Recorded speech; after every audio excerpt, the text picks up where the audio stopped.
Selamat malam teman-teman semuanya, kembali ke IG Live Galeri Saham. Hari ini temanya nggak teknikal banget ya. Jadi trading lab kita ini agak berbeda dari biasanya, tapi lebih ke diskusi dan tips and trick. Jadi tentu bisa lihat di judul, judulnya adalah semua trader selalu rugi.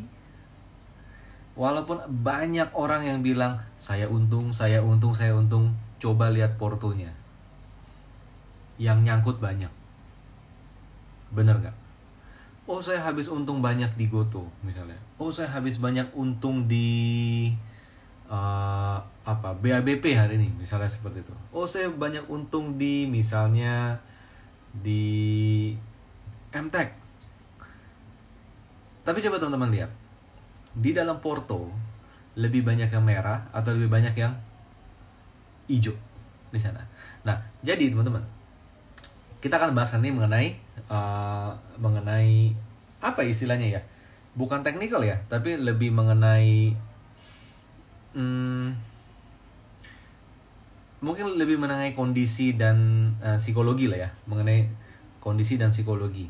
Nah, jadi teman-teman, kalau kita di galeri saham, kita sering banyak ketemu dengan teman-teman kita yang lain ya, sesama trader, sesama investor gitu ya. Kita kan kalau misalnya orang ketemu kita tuh kan kebanyakan kan bertanya, konsultasi juga gitu ya. Ada juga sih cuma ngobrol hahihi gitu, tapi mostly adalah pasti ngobrol mengenai portfolio. Dan kita selalu mendapatkan kondisi di mana banyak gitu ya, nggak semua, tapi banyak kondisi di mana porto mereka itu merah berdarah-darah, teman-teman. Merahnya berdarah-darah. Jadi bukan cuman punya 20 saham doang, tapi 20 sahamnya itu merah. Tapi bukan cuman merah 5% doang, tapi merahnya itu bisa 50%. Gitu. 50% itu merah. Seperti itu. Akhirnya saya juga berpikir, kenapa ya bisa seperti itu ya? Mungkin ada satu hal yang relevan jawabannya, yaitu apa, teman-teman? Satu hal yang relevan. Ini di kehidupan kita sehari-hari. Apa itu? Bahwa kita sebagai individu itu tuh tipenya itu konsumtif. Gitu ya. Tapi kita tidak membedakan antara konsumtif membeli barang, misalnya konsumtif membeli barang, atau konsumtif membeli saham. Oke? Konsumtif membeli barang, misalnya let's say teman-teman beli apapun gitu ya. Anda konsumtif, Anda dapat barangnya. Mungkin Anda pakai gitu loh. Teman-teman beli mouse dulu pas Piala Dunia gitu ya. Kadang nggak dipakai, tapi at least dipakai gitu loh. Tapi kalau teman-teman beli saham, belum tentu teman-teman bisa sentuh kan. Teman-teman bisa sentuh. Dan kalau kita konsumtifnya itu beli saham, kita itu sama aja kayak apa, teman-teman? Kita sama aja kayak punya bisnis banyak, buka banyak bisnis, tapi terbengkalai. Oh, franchise A gitu ya, dibuka. Franchise B diambil, franchise C diambil, D, E semua diambil. Oh, ada usaha ini, ayo ada online ini, yo gitu. Konsumtif gitu. Nah, konsumtif itu kalau di dunia nyata, kalau di dunia bisnis, Anda akhirnya nggak kepegang. Satu belum difokusin, belum tumbuh, udah yang lain. Ketemu masalah dikit, ganti deh yang lain. Teman-teman sadar nggak? Buka bisnis A atau melakukan apapun gitu ya. Coba baru jalan setahun, kayaknya hasilnya nggak begitu bagus deh. Udah deh, tutup aja. Tutup itu kan nyangkut. Benar nggak? Tutup itu adalah nyangkut. Atau kalau nggak, mulai sesuatu baru berapa bulan, kayaknya kurang bagus deh, saya coba yang B deh. Kayaknya nggak bagus deh, saya coba yang C deh. Semuanya kita tinggalin, itu kan nyangkut. Nah, bukan kebiasaan ya. Hal itu yang mungkin kebawa di saham, teman-teman. Hal itu yang kebawa di trading saham. Jadi gimana? Kita konsumtif untuk membeli A, membeli B, membeli C gitu. Di pasar modal sahamnya banyak, ada 800-an, 800 lebih. Pasti banyak yang bagus. Oke, ini menurut saya bagus, itu menurut saya bagus, itu menurut saya bagus, itu menurut saya bagus. Nggak beda dengan menurut saya bisnis itu bagus, coba ah. Menurut saya franchise itu bagus, coba ah. Menurut saya usaha online ini bagus, coba ah, coba ah. Ketika kayak gitu, beli ah, coba ah, titip sendal ah, kan gitu kan. Titip sendal tuh kayak kita ke join bisnis teman minoritas, gue titip duit ya, kan kayak gitu. Nah akhirnya apa? Kacau semua. Kenapa? Tidak fokus di sana. Nah jadi teman-teman, ketika ada topik hari ini mengenai semua trader selalu rugi, menurut saya jawabannya adalah di satu momen iya, kayak gitu. Di satu momen semua trader itu selalu rugi. The ugly truth mungkin, tapi yes, karena saya juga ngalamin sendiri. Saya juga ngalamin. Saya punya portfolio semuanya merah. Gitu loh. Ini uang buat beli mobil, gue tradingin, jadi gue hilang mobil. Pernah gak kayak gitu? Dulu pernah kayak gitu kan. Ini uang, gue lagi pandemi, mau cari duit, jadinya hilang mobil. Mobil gue jual buat trading, hilang mobil. Gila. Pernah gak merasakan hal kayak gitu? Gue jual mobil, sebagian uangnya untuk trading, beli saham, nyangkut, ruginya sebanyak mobil. Jual CRV, trading saham, hilang seharga Avanza. Kan tetap nyesek gitu loh, tetap nyesek gitu kan. Nah, jadi bisa jadi balik lagi ya bahwa apa? Bahwa memang yes, semua orang pasti pernah dalam momen trading mereka pernah merugi di sana. Tapi teman-teman perlu lihat di sini ya, teman-teman perlu lihat. Nanti hasilnya bisa dua. Ada yang bounce back dari titik rendah, dia bounce back, gua balik menjadi bagus. Ada juga yang exit gimana? Udah deh, saham bukan dunia saya. Udahlah nih Porto biarin aja lah, invest gitu. Ini udah mulai sibuk kerjaan, udah mulai sibuk bisnis, udah mulai normal lagi, udah sibuk ini segala macam, udah biarin dulu deh, saya biarin aja gitu loh, biarin aja. Ujungnya kalau dibiarin, nanti ujungnya ketika harga sahamnya udah mulai bagus naik, kalau ya, karena nggak semua saham itu pasti naik. Oke, tapi let's say Porto itu kalau misalnya udah mulai bagus naik, udah balik modal, pasti dijual. Akhirnya apa? Porto numpang lewat. Nah, itu jadi masalah yang muncul di kebanyakan trader. Oke. Nah, jadi gimana caranya biar kita itu tidak mengalami hal yang sesuai dengan judul? Semua trader pasti selalu rugi gitu. Karena teman-teman harus sadar ya, kita itu dalam real kehidupan sehari-hari kita adalah konsumen. Makan konsumen, minum konsumen, ngopi konsumen, beli rumah konsumen, beli motor konsumen, beli mobil konsumen. Kebanyakan dari kita itu adalah konsumen. Sedikit dari kita adalah produsen. Setuju nggak teman-teman? Sedikit dari kita adalah produsen. Kita adalah konsumen. Jadi habit kebanyakan trader adalah konsumen. Dirasa bagus, gue beli. Dirasa bagus, gue beli. Yakin bagus, gue beli. Beda nggak teman-teman sama kata-kata yang saya sebut ini? Kayaknya itu Honda PCX bagus deh, beli ah. Kayaknya itu mobil baru apa? Innova Zenix bagus deh, beli ah. Kayaknya itu franchise es krim itu bagus deh, beli ah. Ya nggak? Nah, jadi kita harus bisa menahan diri untuk tidak konsumtif di sana. Itu poinnya teman-teman, itu poinnya. Anda bisa jadi konsumtif di gadget, nggak apa-apa. Oh, Samsung terbaru mau keluar, beli. iPhone terbaru mau keluar, beli. Menurut saya nggak apa-apa, nggak ada masalahnya. Kenapa? Itu jadi barang. Mau boros beli barang silahkan.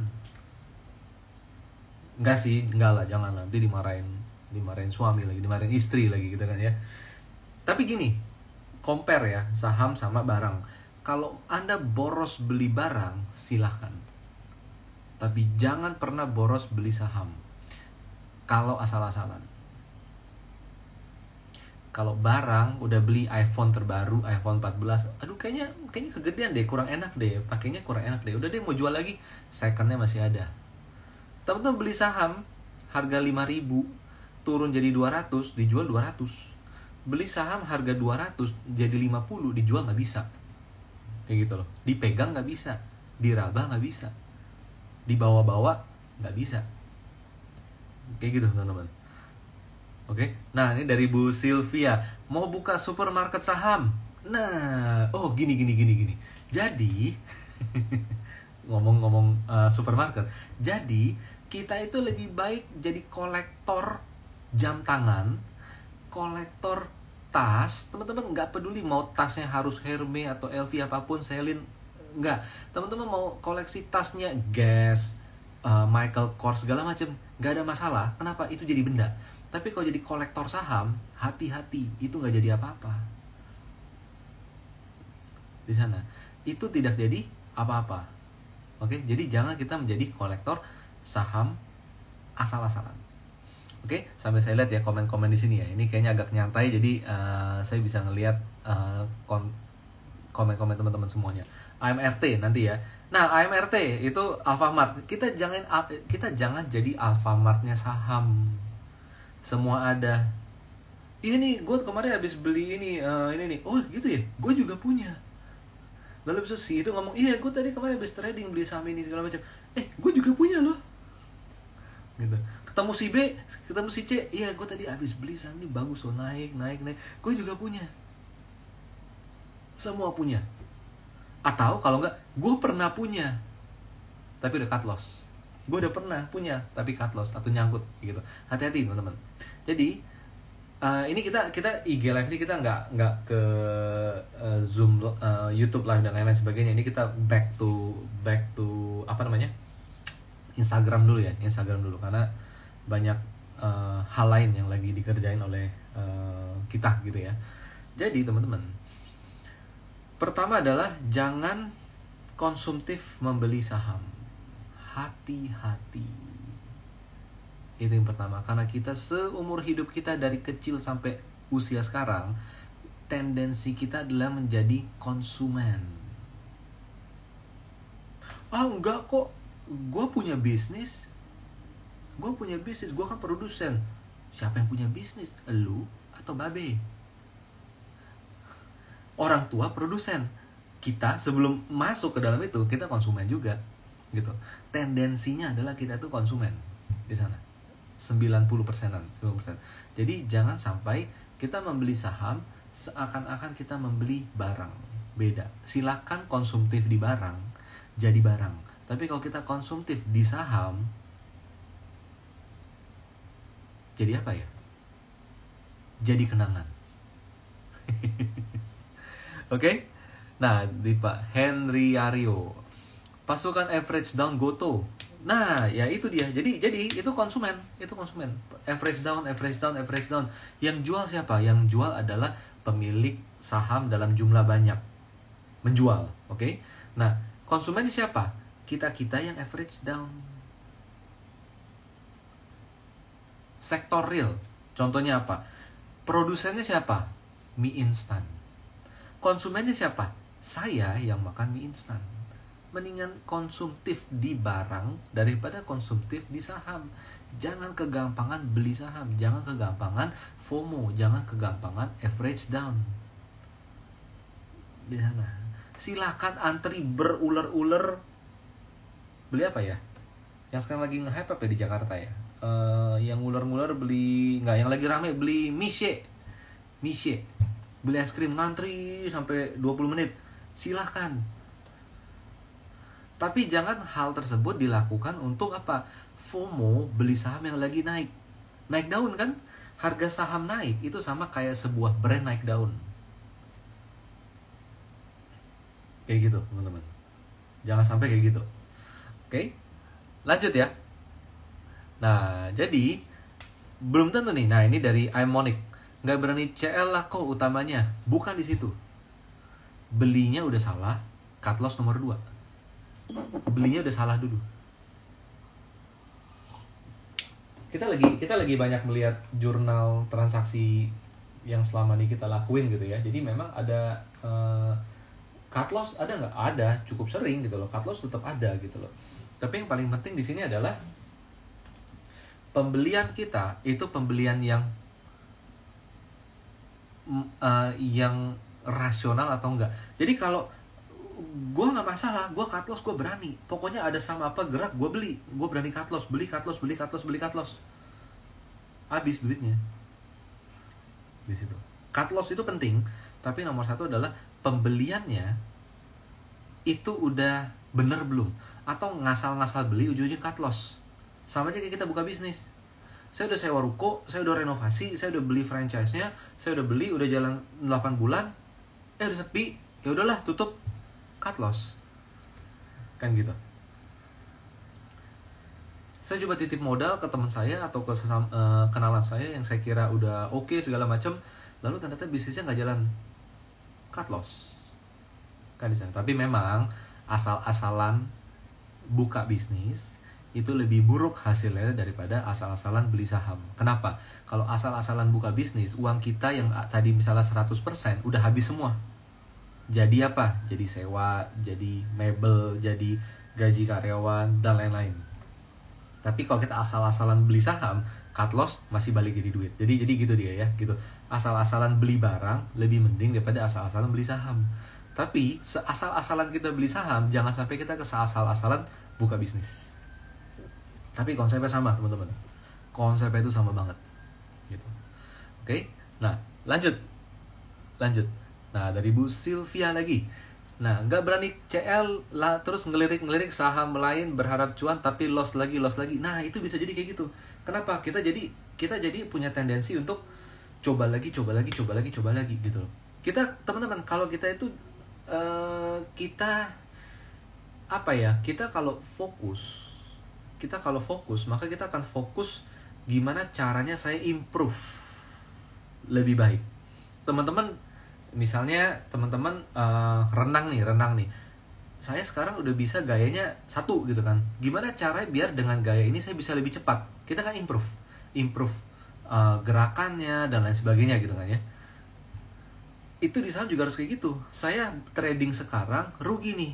Gimana caranya saya mau trading lebih baik lagi? Maka teman-teman harus fokus mencoba, tapi nggak boleh ganti-ganti. Yang jadi masalah orang adalah rugi, ganti saham, ganti cara. Rugi, ganti saham, ganti cara. Ganti saham, ganti cara. Kayak gitu terus. Akhirnya apa? Porto kita makin kayak pasir isap.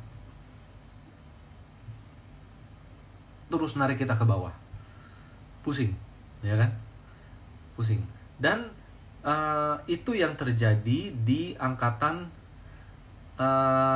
Corona, teman-teman.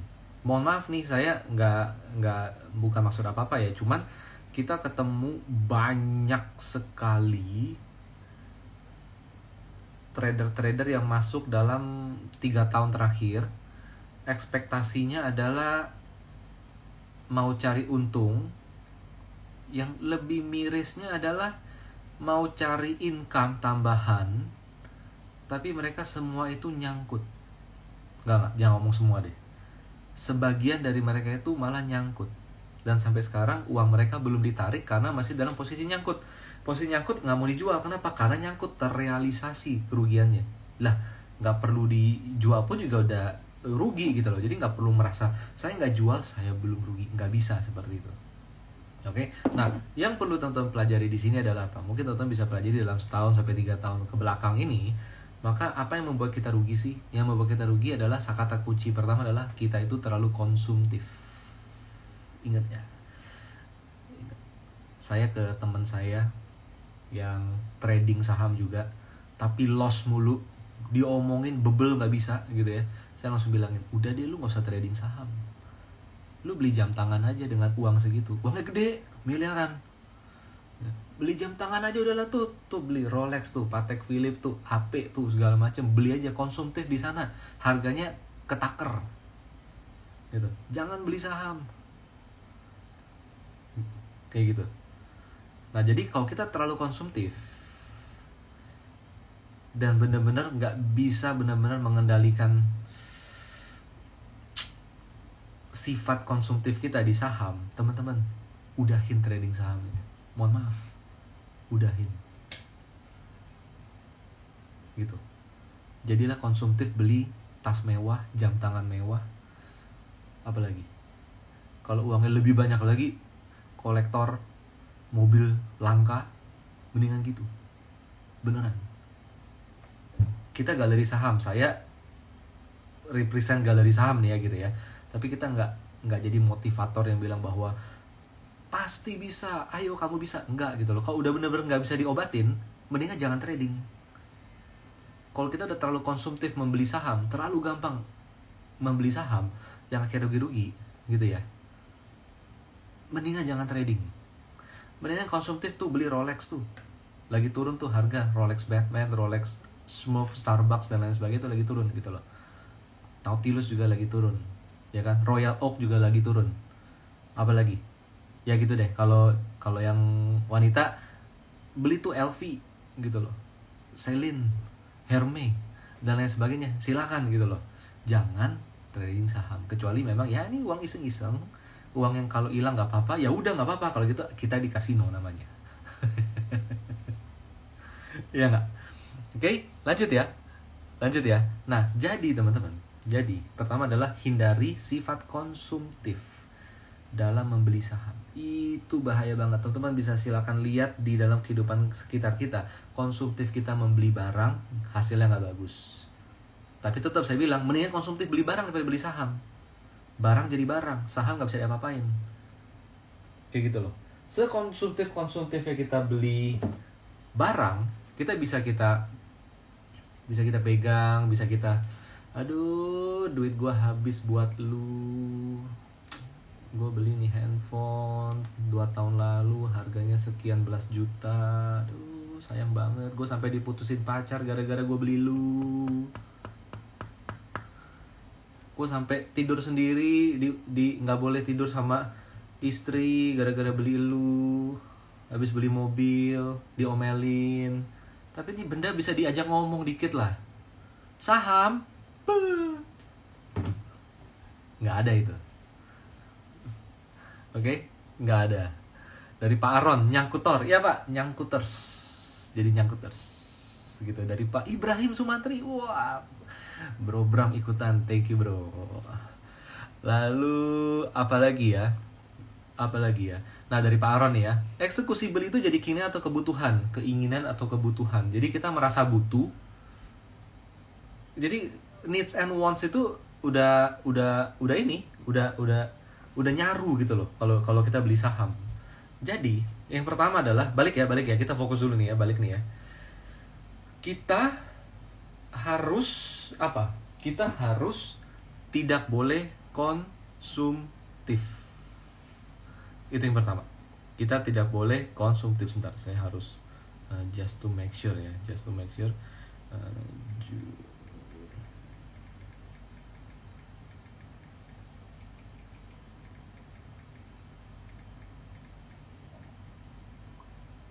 Oke, kita nggak boleh jadi konsumtif. Nah, sekarang Anda harus mengerti apa yang membuat teman-teman itu konsumtif.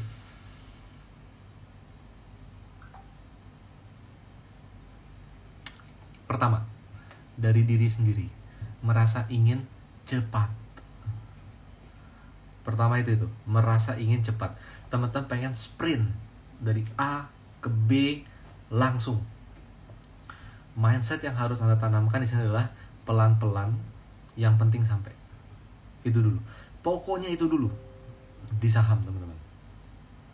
Pelan-pelan, yang penting sampai. Ini dari Pak Benny Mulyadi, diskon Holland Bakery. Nah, diskon Holland Bakery usia berapa? 50 tahun atau 45 tahun itu ya. Itu kan antrian panjang. Tapi Holland Bakery nggak bisa naikin harga jualnya dong. Harga tetap dong di harga diskon 50% gitu kan ya. Kalau di saham efeknya berbeda. Ketika ada antrian sebanyak itu, harganya arah terus. Itu kebalik, teman-teman. Harganya arah terus. Nah, jadi kalau kita gampang FOMO, gampang ikut-ikutan, gampang ikutan berita. Berita itu memberitakan. Berita itu memberitakan. Guys, hari ini ada antrian ramai banget di setiap tokonya. Di sini disebut ya Holland Bakery. Wow, gini-gini. Anda ngelihat itu berita, Anda pengen beli atau enggak? Misalnya kepancing nih, pengen beli. Oke, ngantri. Suara rame-rame seular itu gitu ya, sepanjang ular itu gitu ya. Nah, artinya kita gampang kemakan berita. Beritanya nggak salah. Berita cuma memberitakan gitu loh. Cuma memberitakan. Tapi kitanya FOMO. Teman-teman. Kita FOMO. Itu yang harus hati-hati. Jadi kita adalah konsumtif sifatnya. Jadi jangan konsumtif di saham dalam membeli saham. Kedua, mengertilah apa yang membuat kita konsumtif. Bisa jadi memang diri kita konsumtif, bisa jadi kombinasi antara diri saya yang memang tipe konsumtif. Kedua adalah informasi yang saya dapat memancing saya untuk jiwa konsumtifnya naik. Diskon di mall ini beli, diskon di ini beli, diskon di itu beli, bla bla bla bla bla, hajar bleh gitu ya. Ingat, lebih baik konsumtif di beli barang, makan dan minum daripada beli saham. Sakit hati, nggak bisa dipegang di sana. Dan biasanya ketika kita konsumtif dan kita membeli saham itu membeli saham itu FOMO, itu harga terlanjur tinggi. Nggak ada satupun berita yang muncul harga belum naik. Harga pasti udah naik dulu. Sangat jarang, oke? Sangat jarang ada kejadian itu. Jadi ketika ada beritanya, pasti sudah naik. Ada berita Holland Bakery diskon 50%, pasti sudah ngantri. Karena orang ngantri, makanya masuk berita. Please, pahami ini. Ini penting banget. Ini penting banget. Karena banyak antrian, jadilah masuk berita. Maka teman-teman harus sadar, ini kalimat tersirat dari perkataan saya ya. Maka teman-teman, coba tulis di kolom komen, Anda kalau beli sesuatu nunggu berita atau tidak? Di sana. Oke? Kayak gitu ya. Nunggu berita atau tidak? Berita muncul karena ada antrian rame. Jadi ketika saya baca berita, antriannya sudah rame atau belum rame? Belum rame. Kalau kita udah muncul berita, antriannya sudah panjang. Kita mau FOMO, kita tetap ngantri panjang. Nah, itu dalam real. Tapi kalau di saham, artinya apa? Harga udah tinggi, teman-teman.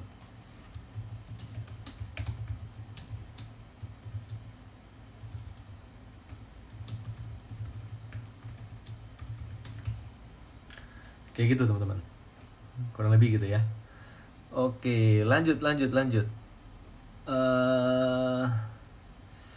Apa lagi sih? Wih, ada Bro Haryo Suryo. Wah, mantap. Oke. Jadi teman-teman ingat ya, we are a consumer for the whole of our life. Kurang lebih seperti itu teman-teman. Sangat sedikit orang-orang dari kita adalah produsen. Ya. Sedikit banget dan jumlahnya kecil. Nah, kita adalah konsumen. Jadi, jangan sampai kita jadi konsumtif di pasar modal karena terlalu gampang membeli. Terlalu gampang membeli, faktor ada dua, internal sama eksternal. Internal adalah apa? Keyakinan dan interpretasi yang salah. Berita bagus, bagus, komoditas bagus, rasanya ini bagus deh. Itu interpretasi yang salah. Oke. Nah, cara untuk memahami, untuk mengendalikan internal adalah gimana? Anda harus mengerti metode. Itu, mohon maaf, setiap sampai ke titik ini saya selalu ngomong metode karena apa? Karena metode yang akan meredam jiwa konsumerisme kita. Gitu teman-teman.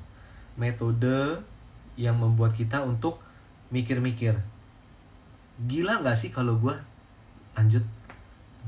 Gitu loh.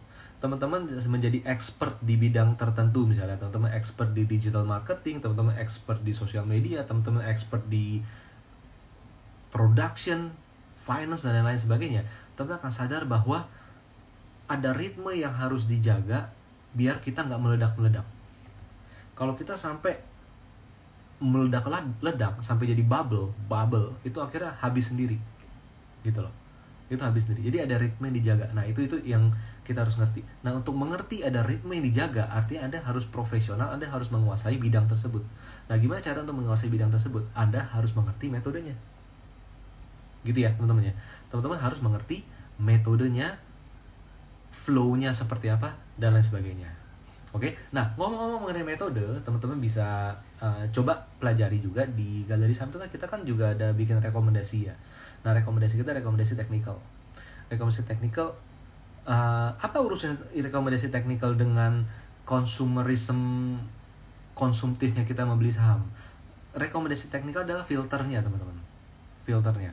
Ini saya merasa bagus, kayaknya beritanya bagus, tapi boleh beli nggak? Anda harus cek teknikal. Nggak bisa berita, kenapa? Beritanya semuanya bagus, gitu loh. Nggak bisa cek Dow Jones, kenapa? Dow Jones naik turun, gitu. Anda harus cek di teknikal. Oh, bakal ada merger, bla bla bla segala macam. Bener nggak ya? Yang tahu yang punya, bukan kita. OB-nya aja nggak tahu, ya kan? Nggak bisa berspekulasi. Artinya kita harus mempelajari pergerakan harga. Nah, di Galeri Saham kita memberikan insight teknikal setiap hari, teman-teman. Jadi kita memberikan insight teknikal setiap hari. Teman-teman bisa coba mau cari berita apapun, tapi teman-teman bisa coba cek di teknikalnya. Nah, teman-teman bisa subscribe. Teman-teman silakan subscribe ke newsletter Galeri Saham. Free newsletter gratis Galeri Saham setiap hari jam 8 ya. Jam 8 pagi itu tim kita selalu mengirimkan free newsletter kepada semua subscriber kita, agar teman-teman bisa langsung tahu insight technical dari saham A, B, dan C gimana. Yang bagus tuh apa, yang jelek itu apa. Teman-teman tinggal subscribe. Caranya gampang. Daripada teman-teman ke website kita, teman-teman bisa langsung ketik email Anda di kolom komen di bawah ini. Oke. Di kolom komen ini teman-teman ketik email Anda, ketik email, enter gitu ya. Ingat, ini hanya ketika live ini berlangsung, tidak ketika Anda lagi menonton rekamannya. Harus ketika live. Jangan tulis di kolom komen di post rekaman dari video ini. Please, jangan. Nanti disalahgunakan. Dipakai untuk nawarin ini lagi, pinjol. Gitu ya.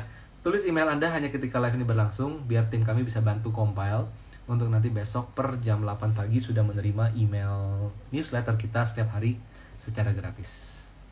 Oke, teman-teman, itu dia ya. Jadi, cara mengendalikan diri untuk sifat konsumerisme kita dalam membeli saham itu adalah pertama mengendalikan diri sendiri. Dengan cara apa? Dengan cara Anda harus menguasai metode. Metode di sini kita bicara teknikal. Tapi boleh nggak pakai fundamental? Boleh aja. Tapi fundamental jangan kulitnya doang. Jangan PER doang, jangan PBV doang, jangan ROE doang, jangan ROA doang. Itu kulit gitu loh, itu kulit gitu loh.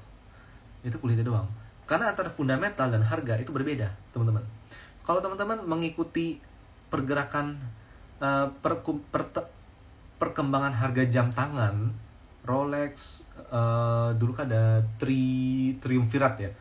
Tapi sekarang orang banyak ngomong adalah Rolex, Patek, sama AP. Oke? Tentu kalau menyadari harga bahan baku, biaya produksi jam dengan harga jual di market second itu udah ngaco. Gitu loh. Harga biaya di sini dijual oleh dealer, authorized dealer di sini, tapi harga pasar segini. Oke? Jadi, harga pasar itu kan yang teman-teman beli di pasar modal. Oke? Nah, jadi itu bisa jauh melambung dari apapun. Kalau dia sampai bisa turun ke harga modal, hati-hati. hati-hati. Ngeri nggak? Kalau saya sih takut. Jadi oke, ada saham yang salah harga, tapi teman-teman harus ngerti di sini adalah jangan hanya mengerti kulitnya fundamental. Itu yang teman-teman harus ngerti.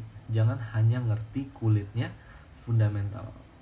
Kita harus ngerti sedalam-dalamnya. Kalau bisa sampai terjun ke lapangan, memahami bisnisnya seperti apa. Gitu ya. Oke, lanjut. Nah, itu internal. Eksternal gimana, teman-teman? Eksternal gimana? Eksternal adalah faktor di luar kita. Temen, grup saham, berita, apalagi? Rumor, apalagi? Banyak. Itu semua hati-hati. Karena sudah... Oke, teman-teman, sorry saya sebut merek, tapi ini harusnya sesuatu hal yang bagus ya. Tadi kan ngomongnya Holland Bakery diantri karena lagi ulang tahun keberapa sih, saya lupa gitu ya. Keberapa sih? Holland Bakery, bisa nih. Lupa nih. Holland Bakery ultah ke dalam memperingati hari ulang tahun Holland Bakery yang ini kenapa tiba-tiba ngomong Holland Bakery sih, saya jadi lapar juga nih. Ledakan diskon 40%. Minggu 28 Januari. Oke. Di sosial media, gini ya, di sosial media, di koran-koran online, sebentar, bener nggak nih tahun ini? Enggak dong. Keberapa nih? Sebentar ya.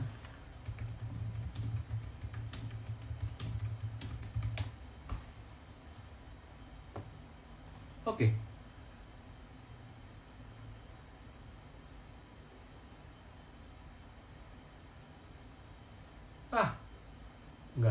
Nggak update. Tadi kok tahun 2018? Kok 2018 ini? Nah, jadi publikasi itu muncul sebelum diantri atau setelah diantri?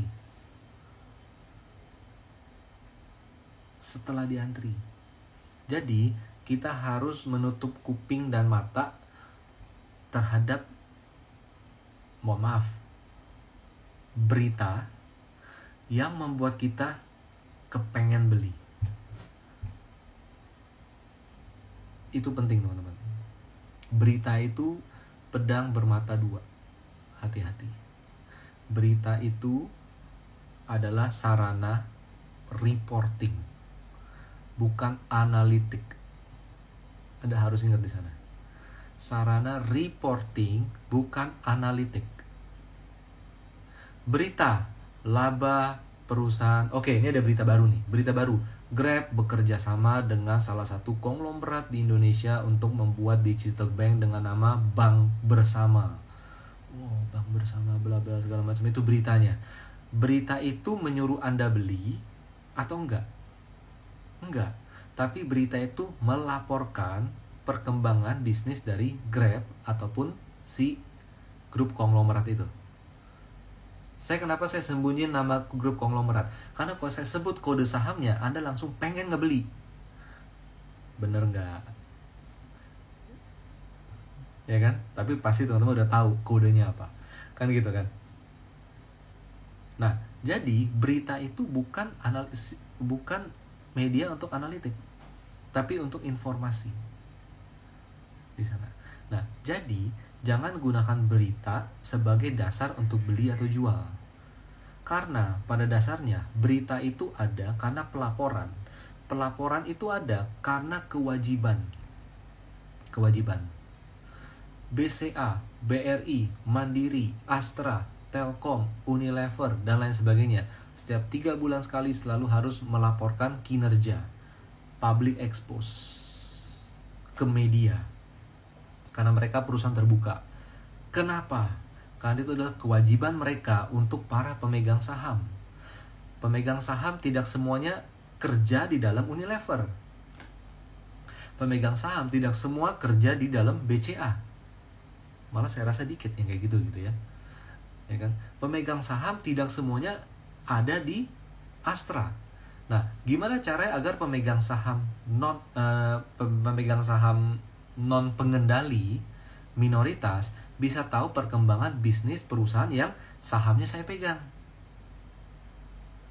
Berita, pelaporan dari emiten sebagai pertanggungjawaban kepada seluruh pemegang saham.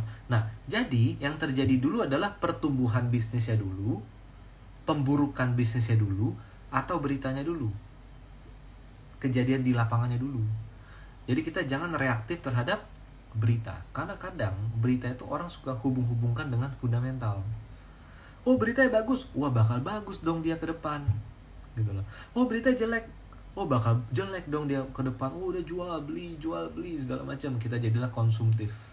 Karena kalau kita memperlakukan berita sebagai alat untuk analisa, kita jadi tipe orang yang konsumtif di mall.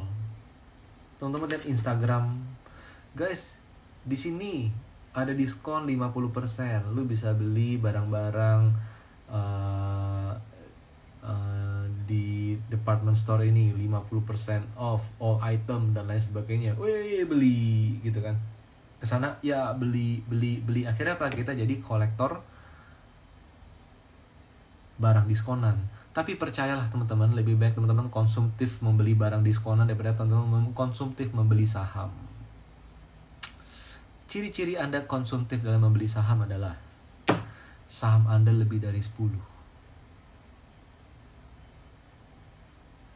Boleh tahu nggak di sini teman-teman? Jangan. Jangan. Saham lebih dari 10, tendensi kita adalah konsumtif.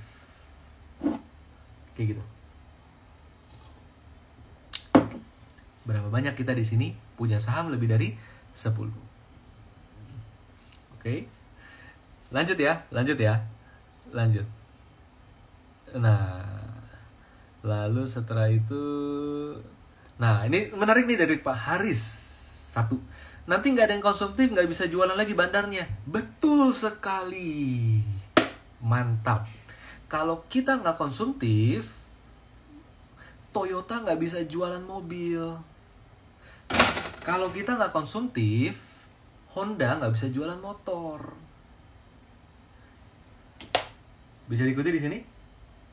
Kalau kita nggak konsumtif, Mishe nggak bisa jualan es krim. Nggak ada yang mau beli. Itulah kenapa dari awal saya bilang bahwa kita selalu punya tendensi konsumtif. Mantap nih. Kalau nggak ada yang konsumtif, nggak bisa jualan lagi bandarnya. Jadi kita bukan bicara bandar, teman-teman. No. Jangan dikit-dikit bandar, oke? Jangan dikit-dikit bandar. Jadi, kalau kita nggak konsumtif, produsen nggak bisa jualan. Relate nggak, teman-teman?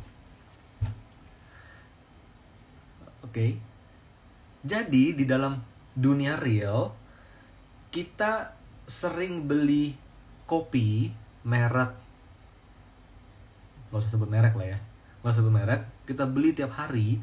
Kita itu kan jadi exit liquidity-nya si produsen kopi itu. Kalau saya nggak tiap hari beli itu kopi, maka mereka nggak bisa jualan, mereka nggak dapet kinerja bisnis yang kinclong, ya kan? Tapi kalau di stock market beda. Kalau di stock market itu bukan dari produsen. Jadi ingat ya, di stock market yang benar itu bukan emiten, bukan di emitennya, tapi pemilik barang saham si perusahaan itu, bukan pengendali, oke? Jadi jangan suzon gitu ya, Jadi memang ada orang yang duitnya banyak banget yang punya sahamnya, tapi saya udah pengen jualan, ya saya jual, gitu loh. Mumpung beritanya bagus, kan minat orang jadi naik, ya saya jualan. Kasusnya mirip kayak Holland Bakery nggak? Kayak gitu kan? Kita nggak pernah tahu kan, siapa tahu Holland. Jangan ngomong gitu deh. Enggak. Baik. Pokoknya baik kok. Rotinya enak gitu. Roti enak, di mana-mana ada, ya. Teman-teman kepepet, lapar, butuh sarapan atau lagi ada acara kantor, teman-teman jam 7 beli di mana ya yang udah buka ya? Mereka udah buka. Udah. Stop sampai di sana. Oke ya, lanjut. Setelah itu Apalagi di sini, lokasiproperti.com, market kejam. Mumpung yang ngomong ini adalah lokasiproperti.com, market kejam, setuju. Kenapa? Karena balik lagi ke sektor properti, yang jual juga kadang kejam. Yang jual tanah, iya pak, bagus. Wah ini rumah saya mah bagus, udah tinggalin 20 tahun ini tuh pokoknya hoki banget deh. Anak saya sukses, ini saya sukses. Ini sekarang saya udah mau pensiun deh, saya mau jual rumah. Gitu. Bagus nih pak, iya bagus. Tapi pas udah dijual, rayapan semua.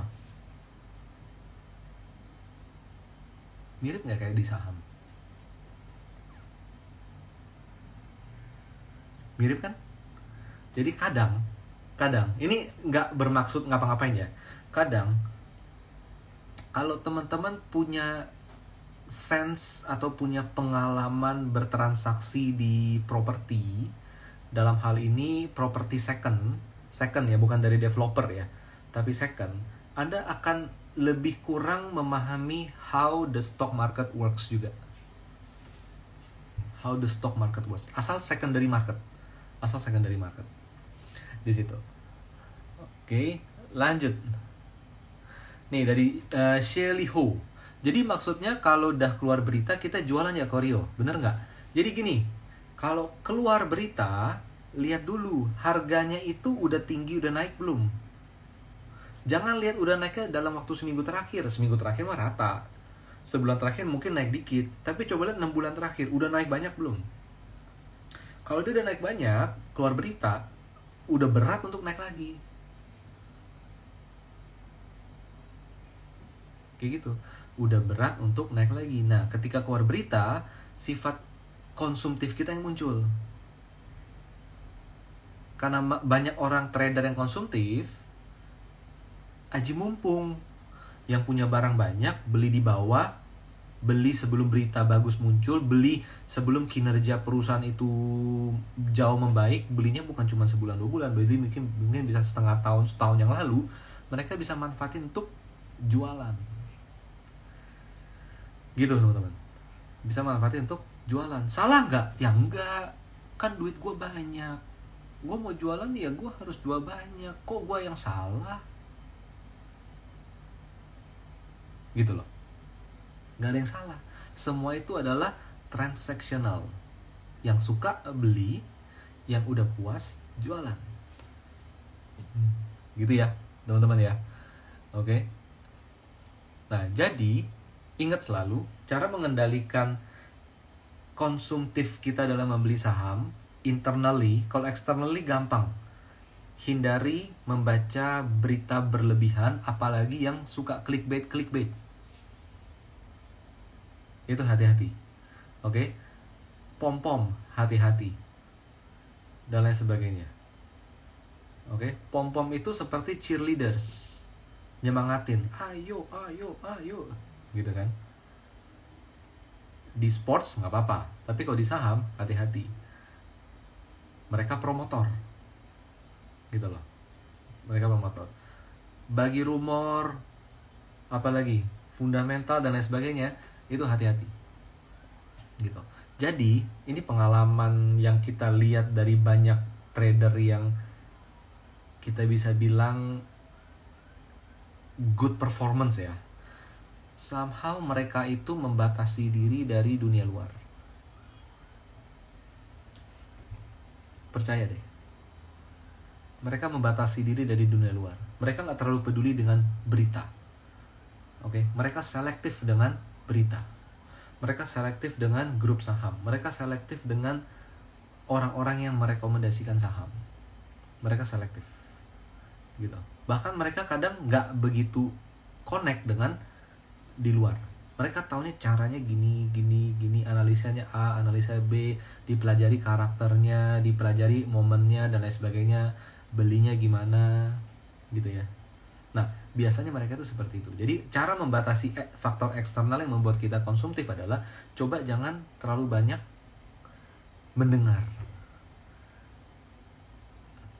Jangan terlalu banyak mendengar. Kok kesannya negatif ya? Lu kan harus open mind, yo. Lu kan harus terbuka, lu kan harus open heart dan lain sebagainya. Iya, itu lain. Di saham nggak bisa. Semua orang asal ngomong. Duit gue yang hilang. Teman harus prinsip begitu. Trust nobody. Teman-teman juga jangan gampang percaya saya, jangan. Trust nobody. Pokoknya gitu aja. Pokoknya seperti itu. Oke, lanjut. Oke. Nah, nih dari Pak Yoga Astawa 22. Pak, kenapa nggak tertarik dengan value investing? Gimana ya? Gini Pak. Saya personally punya 2 portfolio. Yang pertama adalah portfolio trading, yang kedua adalah portfolio investing. Tapi investing saya bukan value investing. Saya nggak mencari perusahaan murah banget untuk dibeli nanti harga bisa tinggi. Enggak. Saya mencari perusahaan yang durable. Gitu loh. Yang durable dalam arti apa? Sekarang saya beli, setahun, 2 tahun, 3 tahun lagi, saya selalu hampir bisa dipastikan selalu dapat dividen dan selalu dapat capital gain. Kayak gitu. Dan biasanya company yang seperti itu bukan company yang murah. Pokoknya gitu, Pak. Kalau value investing, kadang company yang kita dapetin adalah company yang kita hanya mengandalkan capital gain, tapi tidak dividen di sana. Kenapa saya memilih dividen? Karena dengan dividen kita punya 2 source of income. Invest di saham dividen, kita punya 2 source of income. Kok aneh? Enggak, jadi 3. Dengan kita invest di dividend stocks, contohnya ya, yang selalu rutin bagi dividen, kita punya 3 source of income. Yang pertama adalah pekerjaan. Anda apa? Profesional, pengusaha, dan lain-lain sebagainya. Pekerjaan Anda adalah first source of income. Lalu dengan invest di dividen stock, kenapa ada 2? 1 dong. 2. Yang kedua adalah dividennya. Yang ketiga adalah, bingung kan? Capital gainnya. 3. Di sini. Sekali action, langsung ada 2 tambahan income. Kalau kita membeli company yang tidak pernah bagi dividen, cuman sekedar harganya di bawah, itu cuman your secondary source of income. Gitu, teman-teman. Oke, lanjut ya, lanjut. Nah, jadi balik lagi, kenapa saya nggak value investing? Karena approach saya, tujuan saya berbeda. Saya mau membentuk passive income. Lebih banyak, lebih awal. Gitu. Karena kalau kita hanya mengandalkan capital gain, seumur hidup kita akan harus mencari active income, jual beli. Tapi kalau kita sudah punya dividen yang besar, nggak perlu jual beli saham juga masuk terus, gitu loh, masuk terus. Tiap tahun sih, tapi kalau nilai gede bisa tuh tiap bulan kan, gitu teman-teman ya. Lanjut ya, lanjut. Lanjut, setelah itu kita coba cek lagi di sini. Nah, menarik nih, menarik. Oke, kita ini fokus kita di sini adalah semua trader selalu rugi. Iya, kalau dia itu konsumtif dalam membeli saham. Nah, biar kita nggak konsumtif membeli saham, ada 2 nih, konsumtif dari diri sendiri atau pancingannya ya. Penyebab dari diri sendiri atau dari luar. Kalau dari luar artinya kita harus batasi informasi dari luar yang terlalu banyak. Kalau dari diri sendiri, Anda harus menguasai metode. Sebagaimana Anda menguasai pekerjaan Anda, bisnis Anda, dan lain sebagainya. Tapi bisnis gue, pekerjaan gue gitu-gitu aja, karir gue stuck. Artinya lu gak menguasai bisnisnya. Ya kan? Gue gak bisa, gue udah 10 tahun kerja gini-gini aja. Ya artinya lu kurang mendalami usahanya gitu. Nah, sama gitu ya. Nah, eksternal, balik lagi, oke. Eksternal, gimana caranya kita bisa membatasi diri? Kan akhirnya kita jadi kurang informasi. Nah, sekarang ada pertanyaan menarik dari Pak Kwang Chen. Pak, kalau kita tidak mengerti makroekonomi, tapi hanya mengandalkan teknikal saja, bisa nggak? Bisa banget. Bisa, Pak. Ini very good question. Kalau saya tidak mengerti makroekonomi, tapi hanya mengandalkan teknikal aja, bisa nggak? Bisa banget. Kalau kita harus mengerti makroekonomi, baru kita bisa transaksi saham. Artinya semua orang terkaya di dunia adalah ekonom. Ada nggak yang kayak gitu? Ekonom terkaya di dunia? Nggak ada ya? Nggak kedengeran. Mereka ini low profile, oke? Low profile. Nggak ngerti makroekonomi bisa dengan technical. Nggak ngerti fundamental bisa dengan technical.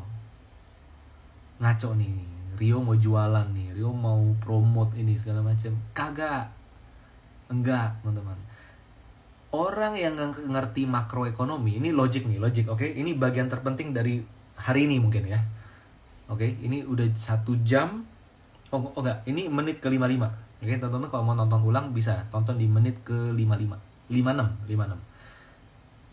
Anda tidak perlu ngerti fundamental atau makro atau bisnis proses atau apapun itu. Oke. Nah, saya nggak bisa terlalu dalam menjelaskan ini, tapi logikanya gini. Orang yang sangat ngerti ekonomi, pemilik modal besar yang bisa menyewa jasa ekonom, mereka menemukan fakta bahwa sesuatu industri akan menarik. Mereka akan membeli sahamnya nggak? Membeli. Oke. Uang mereka, uang 1 juta, 2 juta, 3 juta rupiah, atau 1 juta dolar, 5 juta dolar, 10 juta dolar, dan lain sebagainya. Anda harus menyadari nih, orang kalau beli dengan dana ratusan miliar, langsung hajar kanan, atau beli pelan-pelan. Ini key point-nya, beli pelan-pelan. Kebentuk nggak harga di market? Kebentuk. Itu ekonomi, makro. Kalau ada orang yang ngerti jago fundamental, mereka melihat company ini bagus, bukan yang under value, nggak selalu harus under value, tapi sekarang memang harganya udah fair, udah di fair value. Tapi kalau lihat 5 tahun lagi, ini bisa naik banyak. Gitu loh. Saya mau beli sekarang boleh nggak? Boleh. Ya kan? Ketika mereka melakukan pembelian, tercermin nggak? Muncul nggak transaksi volume di pasar? Muncul. Akhirnya muncul nggak bar volume dan candlestick-nya? Muncul. Ya kan? Rangkaian yang terbentuk akibat aktivitas mereka membentuk sebuah pergerakan harga? Yes. Nah, itulah fungsinya metode. Ketika teman-teman sudah mengerti bahwa dan menerima fakta bahwa orang-orang yang membeli akan membeli di pasar, orang-orang yang menjual akan menjual di pasar, orang-orang yang ngerti banget makro dia akan beli di pasar, orang-orang yang ngerti banget fundamental dia akan membeli di pasar, orang yang ngerti banget makro jelek dia akan menjual di pasar, sebaliknya juga dengan fundamental. Maka harga akan bergerak gak cuma di hari itu, tapi dalam jangka waktu seminggu, 2 minggu, 1 bulan, 2 bulan, dan seterusnya. Kenapa? Dana besar yang bekerja. Pergerakan itu bisa disimpulkan dengan technical. Asal technical Anda tidak kulitnya doang. Technicalnya nggak bisa dengan MACD Golden Cross, beli. Stochastic oversold, beli. Stochastic overbought, ya jual. Nggak bisa kayak gitu juga, gitu loh. Teman-teman harus ngerti konsepnya. Tapi pada dasarnya, yes, Pak Kwang, nggak perlu paham. Tapi kalau kita paham satu metode yang bisa mensimpulkan semuanya, itu juga udah lebih dari cukup. Tapi nanti beli saham gorengan dong. Nah itu dia, di technical ada bagian part 1, yaitu adalah karakter saham. Ada karakter-karakter saham yang harus terpenuhi agar apa yang kita analisa itu sudah tidak relevan lagi ngomongin bandar. Gitu teman-teman. Apa yang saya beli bukan skala RT/RW. Tapi yang saya beli skalanya adalah nasional. Ibaratnya gitu loh. Kurang lebih gitu ya. Lanjut ya. Saya coba cek dulu di sini.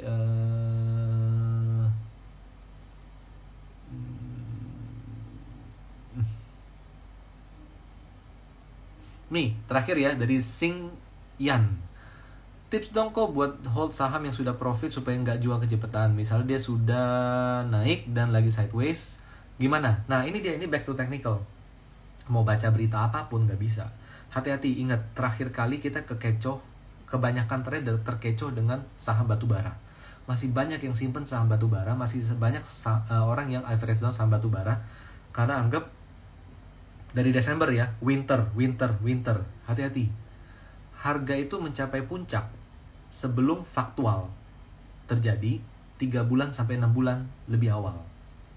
Jadi kalau misalnya puncaknya winter itu adalah misalnya Februari, maka 3 bulan sebelumnya itu udah puncak. Gitu loh. Itu biasanya seperti itu. Nah, jadi kalau udah konsolidasi di atas tapi udah uptrend, gimana? Pelajari technical chart pattern. Itu harus dipahami, Ibu. Gitu ya, teman-teman ya. Oke, jadi itu dia mengenai hari ini.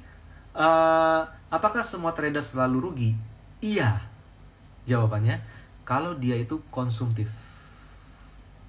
Hati-hati, konsumtif itu harus dijaga dari sisi yang eksternal, yaitu apa? Berita, rumor, grup, pom-pom, dan lain sebagainya. Dan dari diri sendiri, dari apa? Dari keyakinan kita, belief kita gampang dipengaruhi nggak kuping kita, dan lain sebagainya. Nah, gimana cara untuk kita bisa meredam itu semua? Jadilah profesional dalam pekerjaan. Contohnya, analoginya, Anda profesional dalam pekerjaan, dalam bisnis, dalam usaha, dan lain sebagainya. Anda akan tahu bahwa semua itu ada ritmenya. Nah, agar teman-teman tahu semuanya itu, teman-teman harus ngerti metodenya, harus tahu ngerti framework dan konsepnya.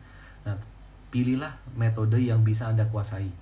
Technical silakan, fundamental silakan, tapi jangan pelajari dua-dua ini cuman kulit-kulitnya. Fundamental, pair, PBV, ROE, technical, golden cross, dead cross doang, itu nggak bisa, teman-teman. Semakin Anda mendalami itu, semakin Anda bisa ngerem diri untuk tidak konsumtif dan tidak jadi kolektor saham. Kalau mau jadi kolektor, mending kolektor jam aja. Oke teman-teman, itu aja dari saya. Semoga bermanfaat. Sukses selalu untuk teman-teman semuanya. Makasih.